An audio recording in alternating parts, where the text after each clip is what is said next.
12% GST வரியை முற்றிலுமாக நீக்குவது அல்லது 5% குறைப்பது குறித்து ஒன்றிய அரசு ஆலோசித்து வருவதாக தகவல் வெளியாகியிருக்கிறது.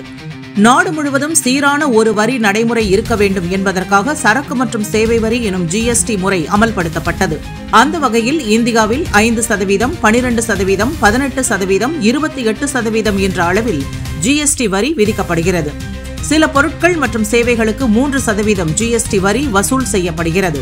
அதே நேரத்தில் இந்த ஜிஎஸ்டி வரி முறையில் குறிப்பிட்ட சில சேவைகளுக்கும் பொருட்களுக்கும் வரியை குறைக்க வேண்டும் என நீண்ட காலமாக கோரிக்கைகள் வைக்கப்பட்டு அது ஒவ்வொரு முறையும் ஜிஎஸ்டி கவுன்சில் கூட்டத்தின் போது வலியுறுத்தப்பட்டு வருகிறது. இந்த நிலையில் விரைவில் 56வது ஜிஎஸ்டி கவுன்சில் கூட்டம் நடைபெற இருக்கிறது.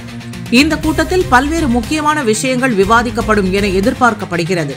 தவிர நிதியமைச்சர் நிர்மலா சீதாராமன் சமீபத்திய நேர்காணல் ஒன்றில் ஜிஎஸ்டி விகிதங்களில் மாற்றம் இருக்கும் என சூசகமாக தெரிவித்திருந்தார். இதற்கிடையே 12% ஜிஎஸ்டி வரியை முற்றிலுமாக நீக்குவது அல்லது தற்போது 12% வரி விதிக்கப்படும் பல பொருட்களை 5% கீழ் அடைப்புக்குறிக்குள் மறுவகைப்படுத்துவது குறித்து மத்திய அரசு ஆலோசித்து வருவதாக தகவல்கள் தெரிவிக்கின்றன. இந்த மறுசீரமைப்பு நடுத்தர வர்க்கத்தினர் மற்றும் பொருளாதார ரீதியாக நலிவடைந்த பிரிவினரால் பரவலாக பயன்படுத்தப்படும் பற்பசை, பல்பொடி, குடைகள், தையல் இயந்திரங்கள், பிரஷர் குக்கர்கள், சமையலறை பாத்திரங்கள், மின்சார இரும்புகள், கீசர்கள், சிறிய கொள்ளளவு கொண்ட சலவை இயந்திரங்கள், சைக்கிள்கள், 1000 ரூபாய்க்கு மேல் விலையுள்ள ஆயத்த ஆடைகள், 500 ரூபாய் முதல் 1000 ரூபாய் வரை விலையுள்ள காலணிகள், எழுது பொருட்கள், தடுப்பூசிகள், பீங்கான் ஓடுகள் மற்றும் விவசாய கருவிகள் போன்ற பொருட்களை இலக்காக கொண்டிருக்கும் என்று கமிட்டி வட்டாரங்கள் தெரிவிக்கின்றன.